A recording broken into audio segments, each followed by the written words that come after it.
Praise the Lord. ஆண்டவராகிய இயேசு கிறிஸ்து நாமத்திலே உங்களை வாழ்த்துகிறேன். தேவனுடைய பிரசன்னமும் வல்லமையும் சரியாய் உங்களை வழிநடத்துவதாக. இன்றைக்கு சங்கீதம் 23வது சங்கீதம் அங்கே 6வது சொல்கிறது, நன்மையும் கிருபையும் என்னை தொடரும். ஜீவனுள்ள நாளெல்லாம் நன்மையும் கிருபையும் தொடரும். இன்னைக்கு அநேக மக்கள் வாழ்க்கையில அவர்களை பாவம் தொடர்கிறது, பிசாசுடைய சாபங்கள் தீமைகள் தொடர்கிறது. அவங்க போகும் இடமெல்லாம் உபத்திரமும் சண்டைகளும் காயங்களும் தொடர்ந்து கொண்டிருக்கிறது. ஏண்டா இந்த வாழ்க்கை என்று சலித்து போகிற நிலை மனித வாழ்க்கையிலே காணப்படுகிறது. தேவ மக்களே, உங்க வாழ்க்கையில என்ன தொடர்கிறது பாருங்க.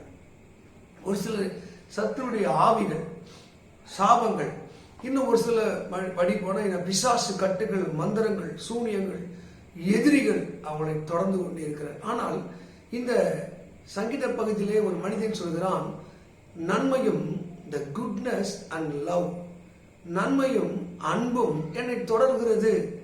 இதனுடைய நன்மையும் இதனுடைய அன்பும் என்னை பின்பற்றி வருகிறது. அதற்கு அவர் பல காரணங்களை சொல்கிறார். கர்த்தர் தான் என்னை நடத்துகிறார், அவரின் மெய்ப்பராக இருக்கிறார். இன்னைக்கு அநேகரை வாழ்விலே அவர்கள் ஏதோ ஒன்று கட்டுப்படுத்தி கொண்டிருக்கிறது, மேய்த்து கொண்டிருக்கிறது, கண்ட்ரோலை வைத்துக் கொண்டிருக்கிறது. பாவம், உலகம், பெருமை, கோபம், பகைகள், இதெல்லாம் அவங்களை மேய்த்து இல்லை அவங்களை கட்டுப்பாடுல இருக்கிறபடினால அவர்கள் அதனால உண்டாகிற விளைவைதான் அனுபவிக்கிறார்கள். இங்கே இந்த மனுஷன் சொல்கிறான், கர்த்தருடைய கட்டுப்பாட்டில் நான் இருக்கிறேன், அவர் என்னை கட்டுப்படுத்துகிறார், அவர் என்னை தான் விரும்புகிற வழியிலே திருப்புகிறார், நான் ஒன்றுமில்லை, ஜஸ்ட் லைக் அவருடைய கையிலே கொடுத்த ஒரு கருவியாக நான் இருக்கிறேன் என்று அவன் சொல்வதற்கு காரணம் அவன் வாழ்விலே நன்மையும் கிருபையும் தொடர்ந்து கொண்டே இருக்கிறது. தேவ மக்களே, நீங்க யாருடைய கையில் இருக்கிறீர்கள்? பிறருடைய கையில பொம்மை போல் இருக்கிறீங்களா? பிறர் ஆட்டி படைக்கக்கூடிய அளவுக்கு பிறர் கட்டுப்பாட்டில் இருக்கிறீங்களா? இன்றைக்கு கொஞ்சம் நீங்க மனம் திரும்பி இயேசுடைய கையிலே உங்களை கொடுத்து பாருங்கள். இயேசுடைய கரத்திலே நீங்கள் உங்களை அர்ப்பணித்து பாருங்கள். அவரு சரியான வழியிலே, தண்ணீர் உள்ள இடத்துல, சமாதானம் உள்ள இடத்துல, பாதுகாப்பு உள்ள இடத்துல, நீதி உள்ள இடத்துல அவங்க நடத்துவார். உங்க சத்துருக்கு மேலாக உங்களை உயர்த்தி உங்களை அழகு பார்ப்பார்.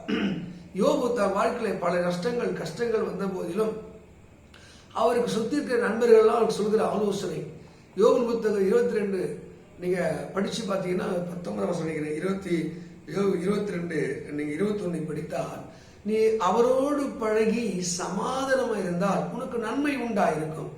முதலாவது இறைவனோடு உங்கள் ஐக்கியத்தை உண்டாக்க வேண்டும். கொஞ்சம் உலகம், பாவம், அசுத்தத்தோடு எதோடு அதிகமாக இருக்கிறீங்களோ அதோடு நீங்க அதை போலவே நீங்கள் மாறிவிடுவீங்க. நீங்க வேத புத்தகத்தோடு இருந்தால், ஜெபிக்கிற இடத்தில் இருந்தால், நல்லவர்கள் கூட்டத்தில் இருந்தால், நல்ல சுபாபுல மக்களோடு இருந்தால் அது போல மாறினீர்கள். நீங்கள் இறைவனிடத்திலே பழகி என்றால் அவரிடத்திலே உங்களை ஒப்புவித்து நீங்கள் அவரை நம்பவும் தேடவும் போது உங்களுக்கு நன்மை உண்டாயிருக்கும் என்று சொல்லி இந்த பக்தர் சொல்லுகிறார். இதே சங்கீதத்திலே 31ஆம் சங்கீதம் நீங்கள் 19ஆம் வசனத்தை நீங்க படிச்சு பார்த்தீங்கன்னா, அதுல உமக்கு பயந்து உம்மை நம்பி இருக்கிறவர்கள், பூலகத்தார் மத்தியிலே, ஜனங்கள் மத்தியிலே உம்மை நம்பி இருக்கிறவர்கள், அவர்களுக்காக நீ உண்டு பண்ணின நன்மை அது பெரிதாக இருக்கிறது. புரியுதா பாருங்க. ஏசப்பாவுக்கு ஒரு மனுஷன் பயந்து இந்த சமுதாயத்துக்கிற மக்கள் நடுவிலே அவரை மாத்திரம் நம்பி இருக்கிற ஒரு மனுஷனுக்கு அவர் உண்டு பண்ணின நன்மை பெரிதா இருக்கிறது. ஏசப்பாவை நம்புறல்ல, அவரை தேடுறல்ல, கலங்காத, அவர் உனக்காக உண்டு பண்ணின நன்மை பெரிதா இருக்காது. உனக்கு தொடரும், ஒரு காலம் வரும், தொடரும். இந்த உபத்திரமும் பாடுகளும் கண்ணீரும் மாறும், நிந்தைகள் மாறும், ஒருவேளை பிசாசு மந்திரம் சூனியம் உனக்கு தொடரா மாறும். நீ அவரோடு பழகி அவர் சமூகத்தை காத்து நீ அவரை நம்பு, நீ அவருக்கு பயப்படு, அவர் உனக்கு உண்டு பண்ணி நன்மை அது பெரிதா இருக்கு. இன்னொரு அழகான வார்த்தை அதே சங்கீதம் 103ஆம் சங்கீதம் 5 சொல்கிறது, நன்மையினால் உன் வாயை திருப்தியாக்கி.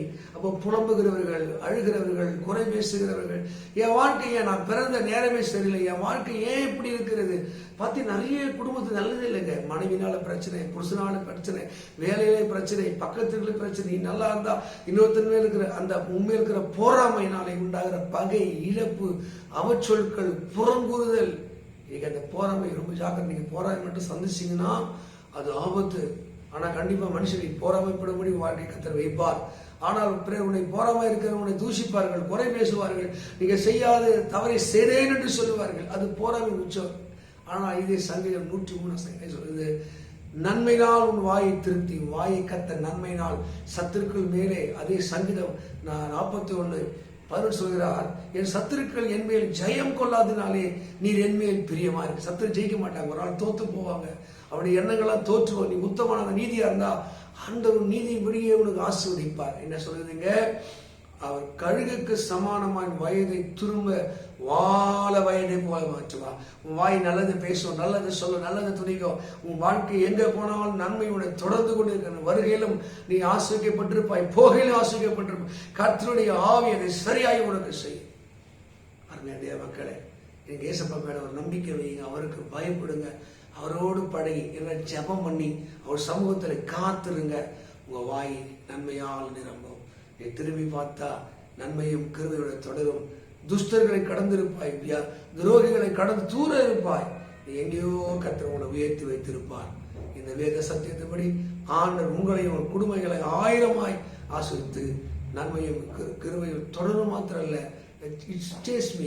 அது உங்களை துரத்தி கொண்டே வரும். சில நாய் துரத்தவும், பேய் துரத்தவும், எதிரிகள் துரத்துவார்கள். ஆனால் கர்த்தருக்கு பயப்படுகிறவனையோ நன்மை துரத்தி வரும். God bless. கர்த்தர் இந்த வார்த்தைப்படியே உங்களை ஆசீர்வதிப்பாராக.